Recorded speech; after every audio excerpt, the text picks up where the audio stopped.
Good evening, students. Today we are going to study a new English grammatical term called conditional clause or if clause. ഒമ്പതാം ക്ലാസ്സിൽ ഇതിൻ്റെ കുറച്ച് ഭാഗങ്ങളൊക്കെ പഠിച്ചിട്ടുണ്ട്. 10ാം ക്ലാസ്സിൽ വളരെ പ്രധാനപ്പെട്ട ഒരു സെക്ഷനാണ് if clause. So what is an if clause and what is a conditional clause? So a clause is a group of words having a main clause or a subordinate clause. ഒരു മെയിൻ ക്ലോസും ഒരു subordinate ക്ലോസും കൂടി കൂടിയിട്ടാണ് ഒരു if close അല്ലെങ്കിൽ ഒരു conditional clause ഉണ്ടാകുന്നത്. Conditions എന്ന് വെച്ചാൽ നമുക്കറിയാം, നമ്മുടെ ജീവിതത്തിൽ പലപ്പോഴും കണ്ടീഷൻസ് വെക്കാറുണ്ട്. നമ്മുടെ പേരൻസ് പറയും നന്നായി പഠിച്ചാൽ നല്ല മാർക്ക് വാങ്ങാൻ സാധിക്കും. ടീച്ചേഴ്സ് പറയും നന്നായി എഴുതിയാൽ നല്ല വൃത്തിയുണ്ടാകും. നമ്മുടെ സുഹൃത്തുക്കൾ പറയും നന്നായി കളിച്ചാൽ നിനക്ക് ടീമിൽ സെലക്ഷൻ കിട്ടും. ഇവിടെയൊക്കെ ഒരു ഈഫ് ക്ലോസ് ഉണ്ട്. നന്നായി കളിച്ചാൽ, നന്നായി പഠിച്ചാൽ ഒരു കണ്ടീഷനാണ്. കണ്ടീഷൻ നടന്നാൽ മാത്രമേ അപ്പുറത്ത് ഉള്ള കാര്യം സംഭവിക്കൂ. So that is a conditional clause. So there are 3 types of conditional clause that we are to study. പ്രധാനപ്പെട്ട 3 കണ്ടീഷണൽ ക്ലോസുകളാണ് നമ്മൾക്ക് പഠിക്കാനുള്ളത്. അതിൻ്റെ സ്ട്രക്ചർ എങ്ങനെയാണ്, അത് എങ്ങനെയാണ് ഉപയോഗിക്കുന്നത് എന്ന് പഠിച്ചു കഴിഞ്ഞാൽ if clause വളരെ എളുപ്പത്തിൽ നമുക്ക് മനസ്സിലാക്കാൻ സാധിക്കും. സോ if clause എന്താണെന്ന് മനസ്സിലായി എന്ന് വിചാരിക്കുന്നു. So I will write an example here. So if you play well,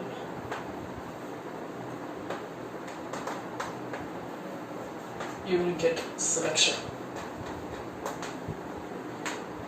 So if you play well, you will get selection. നന്നായി കളിച്ചാൽ നിങ്ങൾക്ക് ടീമിലേക്ക് സെലക്ഷൻ കിട്ടും.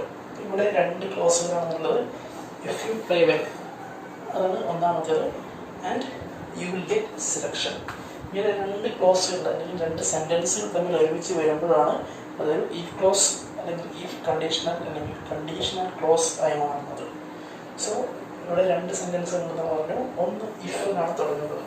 ശ്രദ്ധിക്കുക, ഈഫ് ക്ലോസിൽ തുടങ്ങുന്നു. അതിന് നമ്മൾ സബോർഡിനേറ്റ് ക്ലോസ് എന്ന് പറയുന്നു. രണ്ടാമത്തേത് നോക്കുക, യു വിൽ ഗെറ്റ് സെലക്ഷൻ. ഒരു മീനിങ് ഫുൾ ആയിട്ടുള്ള സെൻറ്റൻസ് ആണ്.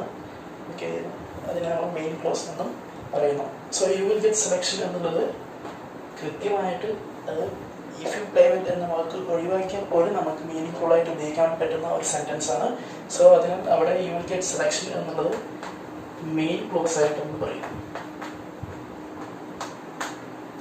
And if you play well അതൊരു മെയിൻ ക്ലോസ് അല്ല, അതൊരു മീനിങ് ഫുൾ ആയിട്ടുള്ള സെൻറ്റൻസ് അല്ല. കാരണം ഇഫ് യു പ്ലേ വെൽ എന്ന സെൻറ്റൻസ് ഈ സെൻറ്റൻസിനെ ഡിപ്പെൻഡ് ചെയ്തിട്ടാണ് നിൽക്കുന്നത്. So if you play well means നന്നായി കളിച്ചാൽ നമുക്ക് സ്റ്റോപ്പ് ചെയ്യാൻ സാധിക്കില്ല. അതിനുശേഷം യു വിൽ ഗെറ്റ് സെലക്ഷൻ എന്ന സെൻറ്റൻസ് ഉണ്ടെങ്കിൽ മാത്രമേ മീനിങ് ഫുൾ ആവുന്നുള്ളൂ. So if you play well എന്നുള്ളത് ഡിപ്പെൻഡ് ചെയ്യുന്നത് കൊണ്ട് തന്നെ അത് നമ്മൾ ഡിപ്പെൻഡൻറ്റ് ക്ലോസ് എന്ന് പറയുന്നു, ഈഫ് ക്ലോസ് എന്നും പറയുന്നു. ഈഫിൽ തുടങ്ങിയതുകൊണ്ട് ഈഫ് ക്ലോസ്. ആദ്യം ശ്രദ്ധിക്കേണ്ട 2 കാര്യങ്ങളാണ്. കണ്ടീഷണൽ സെൻറ്റൻസ് 2 ക്ലോസുകൾ അതിലുണ്ടാകും. ഒന്ന് ഈഫിൽ തുടങ്ങുന്ന ഈഫ് ക്ലോസ്, മറ്റേത് ഒരു മെയിൻ ക്ലോസ്. അങ്ങനെ സബോർഡിനേറ്റ് ക്ലോസ് അല്ലെങ്കിൽ മെയിൻ ക്ലോസ് എന്നും പറയാം. ഓക്കെ, സോ കണ്ടീഷണൽ ക്ലോസുകളിൽ 3 തരം ആണ് പ്രധാനമായും നമ്മൾ പഠിക്കാനുള്ളത് എന്ന് പറഞ്ഞു. ഈ 3 തരം ക്ലോസുകളും എങ്ങനെയാണ് രൂപപ്പെടുന്നത് എന്നാണ് മനസ്സിലാക്കേണ്ടത്. അപ്പോൾ ഓരോ സെൻറ്റൻസുകളുടെയും വേർബിൻ്റെ സ്ട്രക്ചറാണ് നോക്കുന്നത്. ആ വേർബ് എങ്ങനെയാണ് അവിടെ ഫോം ചെയ്യുന്നത് എന്ന് മനസ്സിലാക്കിയാൽ വളരെ എളുപ്പത്തിൽ നമുക്ക് ഇഫ് ക്ലോസ് കംപ്ലീറ്റ് ചെയ്യാൻ സാധിക്കും. So let's analyse each of the types of if clauses. അപ്പോൾ നമ്മൾ 3 തരത്തിലുള്ള സെൻറ്റൻസും എഴുതിയിട്ടുണ്ട്. 3 types of if clauses. ഇതിലാദ്യത്തെ നോക്കുക, ഓരോന്നിൻ്റെയും വെർബിൽ വരുന്ന മാറ്റമാണ് ശ്രദ്ധിക്കേണ്ടത്. So the first sentence, if he plays no team we will win the game. If he plays no team we will win the game. So നമ്മൾ ഓരോ ടെൻസിലും ഓരോ സെൻറ്റൻസിലും ഉപയോഗിച്ചിരിക്കുന്ന വെർബ് ശ്രദ്ധിക്കുക. if he plays no team we will win the game. So as I have already told you earlier, there are 2 clauses in a conditional sentence. 2 തരത്തിലുള്ള സെൻറ്റൻസുകളുണ്ട്, main ക്ലോസും if ക്ലോസും. So ഇവിടെ if ക്ലോസിൽ വരുന്ന വെർബിൻ്റെ സ്ട്രക്ചർ നോക്കുക V1 ഫോമാണ് ഇവിടെ ഉപയോഗിച്ചിരിക്കുന്നത്. Simple present form V1 form സബ്ജക്റ്റിൻ്റെ കൂടെ V1 ഫോമാണ് ഉപയോഗിച്ചിരിക്കുന്നത്. അതിനുപയോഗിച്ചിരിക്കുന്ന മെയിൻ ക്ലോസിൻ്റെ വെർബ് സെക്ഷൻ നോക്കുക will future tense will or shall or can or may അതിൻ്റെ കൂടെ V1 ഫോം ശ്രദ്ധിക്കുക. എപ്പോഴും മോഡൽസ് ആയിട്ടുള്ള will, shall, can, may, must ഇതുപോലെയുള്ള മോഡൽ വെർബുകളുടെ കൂടെ എപ്പോഴും V1 ഫോം മാത്രമേ ഉപയോഗിക്കാൻ സാധിക്കൂ. So first type of conditional sentence അവിടെ നമ്മൾ ഉപയോഗിക്കുന്നത് if he plays in a team. ഈ ക്ലോസിൻ്റെ കൂടെ V1 ഫോമും ഒപ്പം തന്നെ മെയിൻ ക്ലോസിൽ will, shall, can, may ഇതുപോലെയുള്ള മോഡൽസ് പ്ലസ് V1 ഫോമാണ് ഉപയോഗിക്കുന്നത്. സോ ഫസ്റ്റ് ഓഫ് ഓൾ നമുക്ക് എല്ലാത്തിനും വെർബിൽ വരുന്ന മാറ്റം ശ്രദ്ധിക്കണം, മനസ്സിലാക്കാം. അതിനുശേഷം അത് എങ്ങനെയാണ് ഉപയോഗിക്കുന്നത്, എന്തിനാണ് ഉപയോഗിക്കുന്നത് ഒക്കെ പഠിക്കണം. So first condition if he plays in a team we will win the game. ഇതേ sentence second type of conditional സെൻറ്റൻസിൽ വന്നപ്പോൾ if he played in our team we would win the game. If he played in our team we would win the game. If ക്ലോസിൻ്റെ കൂടെ ഉപയോഗിച്ചിരിക്കുന്ന verb നോക്കുക V1 form അല്ല V2 ആണ്. So first കണ്ടീഷനിൽ first type of കണ്ടീഷനിൽ V1 ഫോമാണ് if ക്ലോസിൻ്റെ കൂടെ ഉപയോഗിച്ചതെങ്കിൽ സെക്കൻഡ് ടൈപ്പ് ഓഫ് കണ്ടീഷനിൽ ഉപയോഗിച്ചിരിക്കുന്ന വെർബ് ഫോം V2 ആണ്, പാസ്റ്റ് ഫോമാണ്, V1ൻ്റെ past form. So if he played in our team we would win the game. Main ക്ലോസിൽ വന്ന മാറ്റം നോക്കുക. വിൽ വിൻ എന്നുള്ളത് വുഡ് വിൻ എന്നതിൻ്റെ പാസ്റ്റ് ഫോമാണ് വുഡ്. ക്യാൻ ആണെങ്കിൽ പാസ്റ്റ് ഫോം കുഡ്, ഷാൾ ആണെങ്കിൽ ഷോട്ട്, മേ ആണെങ്കിൽ മൈറ്റ്. അപ്പോൾ ഇവിടെ ഏതാണോ അതിൻ്റെ പാസ്റ്റ് ഫോമാണ് സെക്കൻഡ് ടൈപ്പ് ഓഫ് കണ്ടീഷണൽ സെൻറ്റൻസിൽ ഉപയോഗിക്കുന്നത്. Then last type of conditional sentence third one if he had played in our team we would have won the game. He had played ഇവിടെ if ക്ലോസിൻ്റെ കൂടെ ഉപയോഗിച്ചിരിക്കുന്നത് ഹാഡ് പ്ലേഡ്. ഹാഡ് എന്നതിൻ്റെ കൂടെ V3 form ആണ് ഉപയോഗിക്കുന്നത്. V1 പ്ലേഡ്, V2 പ്ലേഡ് ആണ്, V3 played ആണ്. നമുക്കിത് പ്ലേഡ് V3 എന്ന് മനസ്സിലാക്കാൻ കാരണം അതിന് മുമ്പിൽ ഹാഡ് ഉപയോഗിച്ചതുകൊണ്ടാണ്. ഹാസ്, ഹാവ്, ഹാഡ് ഈ മൂന്ന് വെർബുകളും ഓക്സിലറി വെർബുകളും വന്നു കഴിഞ്ഞാൽ അതിനുശേഷം എപ്പോഴും V3 ഫോം ആണ് ഉപയോഗിക്കേണ്ടത്. സോ ഇവിടെ പ്ലേഡ് എന്നുള്ളത് V3 ഫോമാണ്, പ്ലേ എന്നുള്ളതിൻ്റെ V3 form plus had plus V3. So if ക്ലോസിൽ if he had played.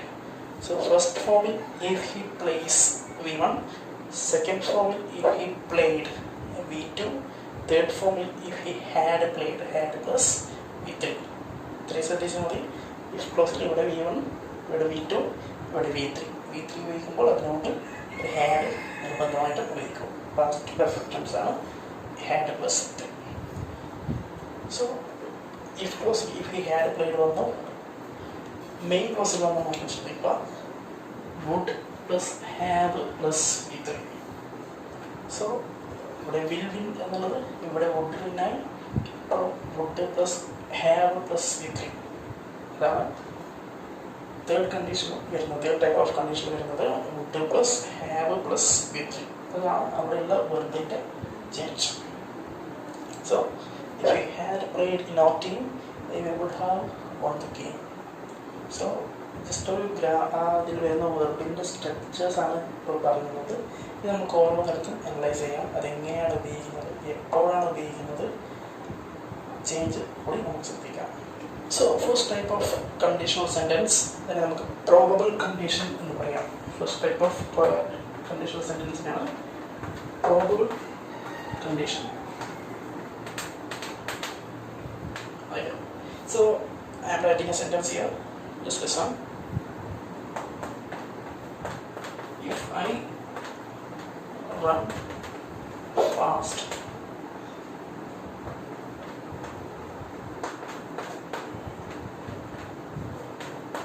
I will escape. If I run fast, I will escape. നമ്മൾ നേരത്തെ പറഞ്ഞതുപോലെ തന്നെ first conditional sentence probable condition എന്നാണ് അതിന് പറയുന്നത്.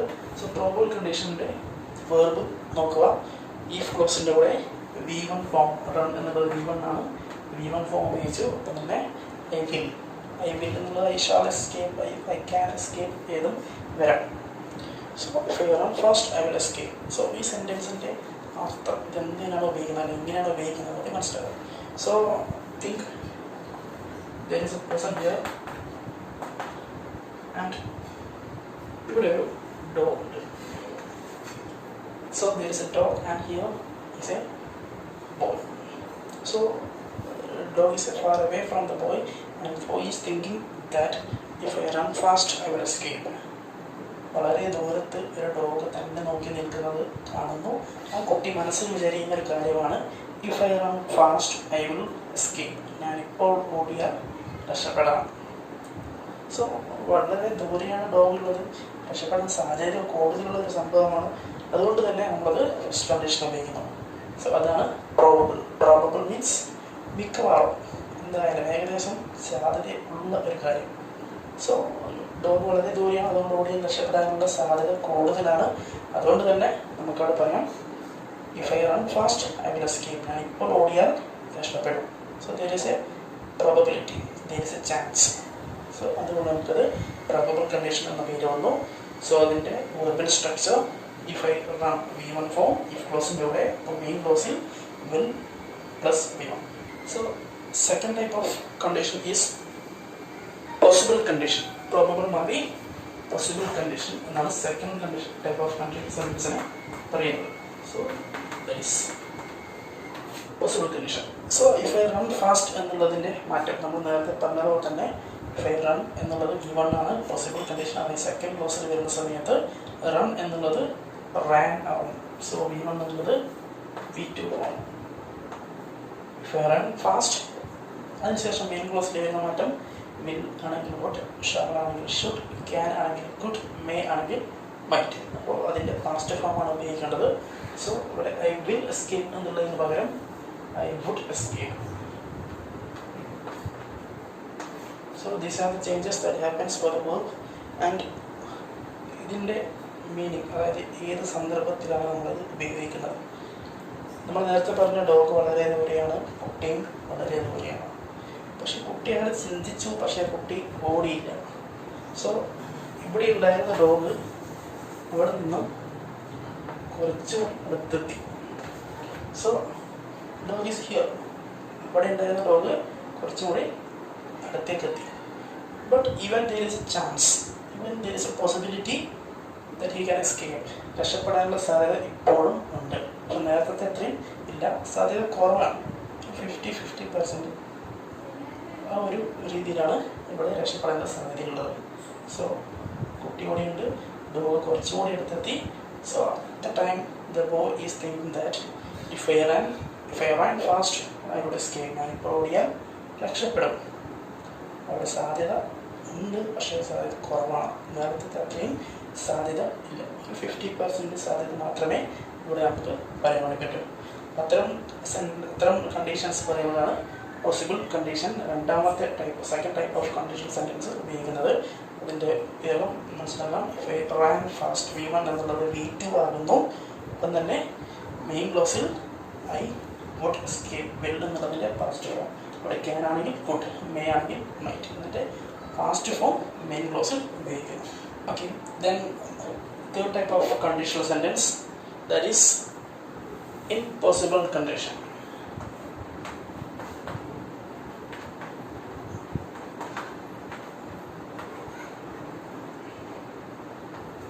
Impossible condition.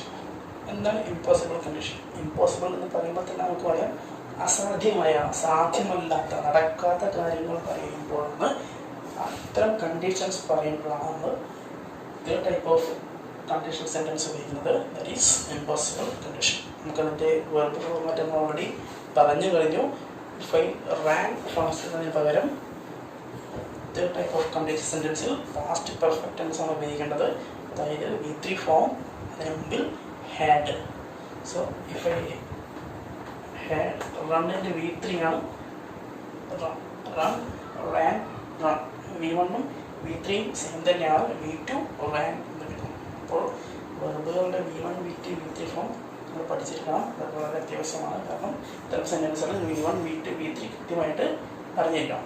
So if I had run, അവിടെ വരുന്ന ചേഞ്ച്, മെയിൻ ക്ലോസിൽ വരുന്ന change I would have escaped. So ഇത്രയും ഓർത്താൽ മതി. തേർഡ് കണ്ടീഷനിൽ ഇവിടെ ഹാഡ് ഉപയോഗിക്കുമ്പോൾ മെയിൻ ക്ലോസിൽ ഹാവ് കൂടി ഉപയോഗിക്കുക. ഹാവിന് ശേഷം V3 ഫോം. നമ്മൾ ഇതിന് മുമ്പിലൊക്കെ ഉപയോഗിക്കുമ്പോഴും V1 ആണ് ഉപയോഗിക്കുന്നത്. വിൽ എസ്കേപ്പ്, വുഡ് എസ്കേപ്പ് മോഡൽസിനോട് V1 ആണ് ഉപയോഗിക്കുന്നത്. പക്ഷേ മോഡൽസിന് ശേഷം ഹാവ് വന്നു കഴിഞ്ഞാൽ അവിടെ നമ്മൾ ഉപയോഗിക്കുന്നത് V3 ഫോം. അതുകൊണ്ടാണ് എസ്കേപ്ഡ് എന്ന് വരുന്നത്. So would have escaped. So if I had run, I would have escaped. വെറുതെ ഒന്ന് മാറ്റം മനസ്സിലാക്കി കഴിഞ്ഞു. അപ്പോൾ അതിൻ്റെ ഏത് സന്ദർഭത്തിലാണ് നമ്മൾ ഇത്തരം സെൻറ്റൻസ് ഉപയോഗിക്കുന്നത്? അപ്പോൾ ആസ് ഗിവൺ ടൈറ്റിൽ നമുക്ക് മനസ്സിലാക്കാം, ഇമ്പോസിബിൾ കണ്ടീഷനാണ്, ഒരിക്കലും നടക്കാത്ത കണ്ടീഷൻസ് പറയുന്നതാണ്. അപ്പോൾ ഈ ഡോഗ് ഇവിടെ നിന്നും വന്നു, വളരെ അടുത്തെത്തി ആ ഡോഗ് കുട്ടിയെ കടിക്കുകയും ചെയ്യും. അപ്പോഴാണ് നമ്മൾ പറയുന്നത്, എപ്പോഴാണ് കുട്ടി മനസ്സിൽ വിചാരിക്കുന്നത്, if I had run I would have escaped. ഞാൻ ഓടിയിട്ടുണ്ടായിരുന്നെങ്കിൽ രക്ഷപ്പെട്ടേനെ.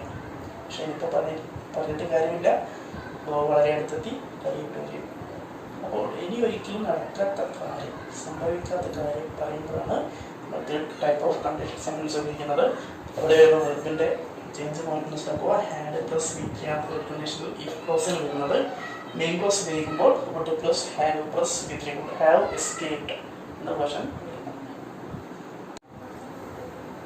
സോ 3 ടൈപ്പ് ഓഫ് കണ്ടീഷൻ ക്ലോസുകളും ഇതിൻ്റെ വെർബിൽ വരുന്ന മാറ്റങ്ങളും അത് ഏത് സന്ദർഭത്തിൽ ഉപയോഗിക്കണം എന്നുള്ളതും നമ്മൾ മനസ്സിലാക്കി കഴിഞ്ഞിരിക്കുന്നു. ഇനി ഈ പഠിച്ചത് അനുസരിച്ച് നമുക്കൊരു എക്സാമ്പിൾ ട്രൈ ചെയ്ത് നോക്കാം. അത് ഇങ്ങനെയാണ് ഓരോന്നിലും വരുന്നതെന്ന് ഇന്ന് കൂടി റിവൈസ് ചെയ്ത് നോക്കാം. So all of you like to play football. So many of you are playing football. So നിങ്ങൾ കളിക്കാൻ പോകുന്നു. അപ്പോൾ നിങ്ങളൊരു ഡാൻസ് ഒക്കെ ചെയ്യുന്നുണ്ട്.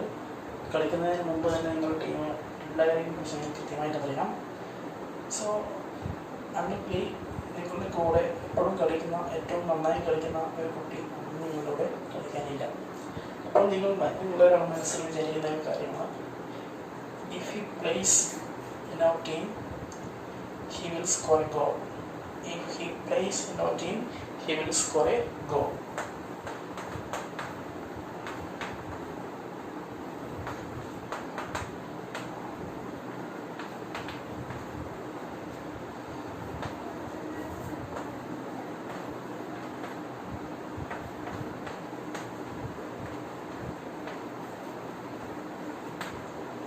ഓക്കെ. സോ 90 മിനിറ്റ് ഉണ്ട്, ടീം കഴിഞ്ഞ് പോകുന്നതേ ഉള്ളൂ. അപ്പോൾ നിങ്ങളുടെ മനസ്സിൽ വരുന്നൊരു ചിന്തയാണ്, അവൻ കളിച്ചാൽ അവനുള്ളതിനൊരു പേര് കൊടുക്കാൻ പോകുന്നത്. So instead of he, if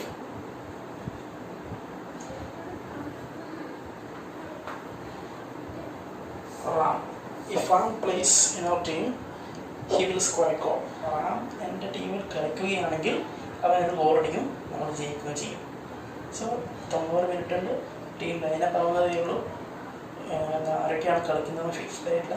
അപ്പോൾ മനസ്സിൽ വിചാരിക്കുന്നു. So there is A possibility, നല്ലോണം സാധ്യതയുണ്ട് കളിക്കാൻ, ടീമിൽ വരാനും കളിച്ച് സ്കോർ ചെയ്യാനും സാധ്യതയുണ്ട്. സോ അവിടെ അദ്ദേഹം മനസ്സിൽ വിചാരിക്കുന്ന കാര്യമാണ്, if Ram place in your team he will score a goal. Ram എൻ്റെ ടീമിൽ കളിക്കുകയാണെങ്കിൽ അവനൊരു ഗോൾ അടിക്കും. ഇതാണ് ഫസ്റ്റ് കണ്ടീഷൻ. ഇനി കളി തുടങ്ങിയപ്പോൾ റാം എൻ്റെ ടീമിൽ കളിക്കുന്നില്ല. സോ കളി തുടങ്ങി 10 മിനിറ്റായി, 25 മിനിറ്റായി, 40 മിനിറ്റായി, 45 മിനിറ്റായി, ഹാഫ് ടൈം വരെ റാം കളിച്ചില്ല. ടീമിലേക്ക് കളി കിട്ടിയില്ല, പുറത്താണ്, പിന്നെ ബെഞ്ചിലാണ് ഇരിക്കുന്നത്. He's not in the game. So നമ്മളതിന് ശേഷം സെക്കൻഡ് ഹാഫ് തുടങ്ങുന്നതിന് മുമ്പ് മനസ്സിൽ വിചാരിക്കുന്ന ഒരു കാര്യമാണ്, ഈ കുട്ടിയെ സെക്കൻഡ് പ്ലാൻ ആയിട്ട് പറയുന്നു. ഈ Ram played in our team,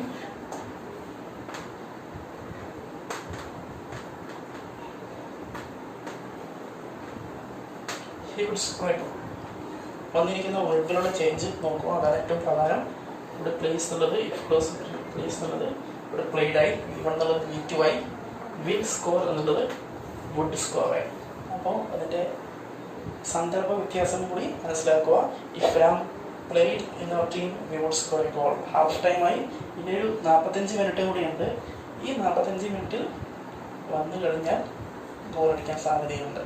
പക്ഷെ നേരത്തെ അത്രയും സാധ്യതയില്ല. നേരത്തെ 90 മിനിറ്റ് ഉണ്ടായിരുന്നു, വളരെയധികം ചാൻസ് ഉണ്ടായിരുന്നു. ഇനി ഇപ്പോൾ 45 മിനിറ്റേ ഉള്ളൂ. പക്ഷെ ഗോൾ അടിക്കും ചെയ്യാം, ഗോൾ അടിക്കാതിരിക്കും ചെയ്യാം. 50-50 ആയിട്ടുള്ള ഒരു കണ്ടീഷനാണത്. So if Ram played in our team he would score a goal. Ram കളിച്ചിട്ടുണ്ടെങ്കിൽ ഒരു ഗോൾ അടിക്കും. ഇപ്പോഴും പ്രതീക്ഷയുണ്ട്, സാധ്യതയുണ്ട്. കാരണം 45 മിനിറ്റിനെയും ബാക്കിയുണ്ട്. അങ്ങനെ സെക്കൻഡ് ഹാഫ് തുടങ്ങി. പക്ഷേ സെക്കൻഡ് ഹാഫിനും റാം കളിച്ചില്ല. ഇങ്ങനെ 45 മിനിറ്റും കഴിഞ്ഞു, 90 മിനിറ്റായി, എക്സ്ട്രാ ടൈമും കഴിഞ്ഞു, കളി തീർന്നു. സോ ഒരു ഗോളും അടിക്കാൻ സാധിച്ചില്ല. സോ തേർഡ് കണ്ടീഷൻ അവർ പറയുന്നു, if Ram had played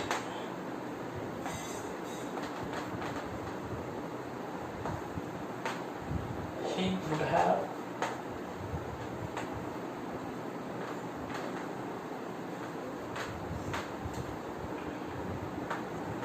scored a goal. If Ram had played in our team he would have scored a goal. Third form വരുമ്പോൾ വെറുതെ ഒന്ന് ചേഞ്ച് നോക്കൂ.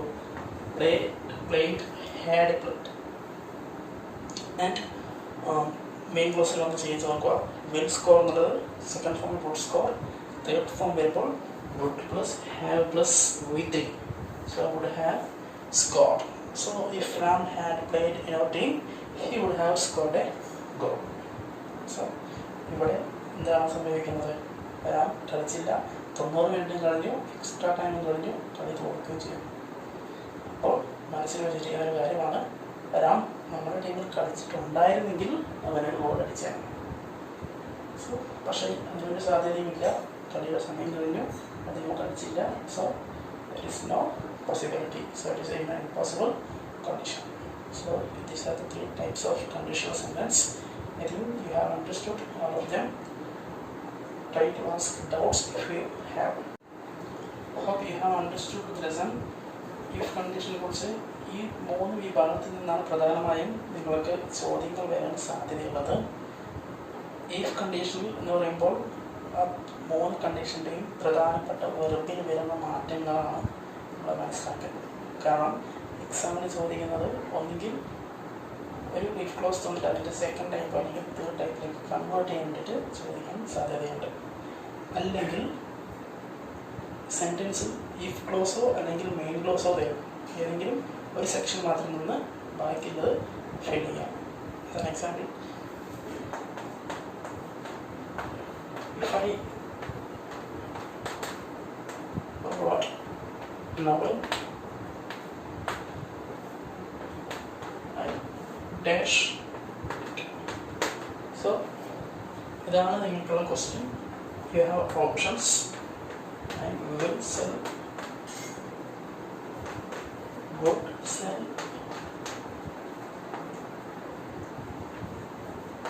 would have sold.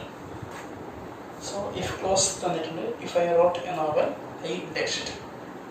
I will sell, I would sell, I would have sold. So ഇതിൽ ഏത് വെർബാണ് കൃത്യമായിട്ട് വരുന്നതെന്ന് മനസ്സിലാക്കി എഴുതിയാൽ നിങ്ങൾക്ക് ഒരു മാർക്ക് കൺഫേം ആയി. So if I wrote a novel എന്നുള്ളതിൻ്റെ ഫസ്റ്റ് ഫോമിലുള്ള വെർബ് നോക്കുക. റോട്ട് ആണ്, V2 ആണ്, സെക്കൻഡ് ഫോമാണ്, ലാസ്റ്റ് ഫോമാണ്. So it is a second type of conditional. So second type of conditional ടെൻസിൽ ഇഫ് ക്ലോസിൻ്റെ കൂടെ V2 ആണ് ഉപയോഗിക്കുന്നതെങ്കിൽ മെയിൻ ക്ലോസിൽ സബ്ജക്റ്റിൻ്റെ കൂടെ would plus V1. Will cell എന്ന് നോക്കുക. വിൽ സെൽ എന്നുള്ളത് നമ്മൾ സാധാരണ ഫസ്റ്റ് കണ്ടീഷൻ ആണ് ഉപയോഗിക്കുന്നത്. പ്രസൻറ്റ് ഫോം V1 ഈ ക്ലോസിൽ V1 വരുമ്പോൾ അതിൻ്റെ കൂടെയാണ് മെയിൻ ക്ലോസിൽ വിൽ സെൽ എന്ന് പറയുന്നത്. പക്ഷേ അവിടെ V1 അല്ല ഉണ്ടാവും. V2 വരുമ്പോൾ അവിടെ നമ്മൾ ഉപയോഗിക്കുന്നത് മെയിൻ ക്ലോസിൽ ഉപയോഗിക്കുന്നത് would plus for shirt plus workout plus my plus V1 ആണ്. So would sell is the right answer.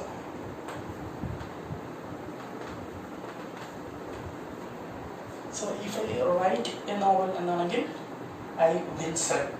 If I wrote എന്ന് പറയുന്നതാണെങ്കിൽ I would say. If I had written, victory from written. If I had written a novel എന്നാണെങ്കിൽ I would have solved. ഇതാണ് എക്സാമിന് ഈ type questions ആണ് വരാൻ സാധ്യത കൂടുതലും. തന്നെ കൺവേർട്ട് ചെയ്യാനുള്ള സെൻറ്റൻസ് കൺവേർട്ട് ചെയ്യാനുള്ള ക്വസ്റ്റ്യനും വരാൻ സാധ്യതയുണ്ട്. Hope you have understood the lesson. So if you have any doubts, you are free to ask. So നമ്മൾ പഠിച്ച ഓരോ സെക്ഷൻസും കൃത്യമായിട്ട് നോക്കുക, മനസ്സിലാക്കുക. അത് ബോർഡിൽ എഴുതിയിരിക്കുന്നത് നിങ്ങളൊന്ന് നോട്ട് ചെയ്യുക. എന്നിട്ട് കൃത്യമായിട്ട് അതെന്താണെന്നുള്ളത് മനസ്സിലാക്കുക. ഏതെങ്കിലും ഭാഗത്ത് സംശയം ഉണ്ടെങ്കിൽ you are free to ask. Okay, thank U.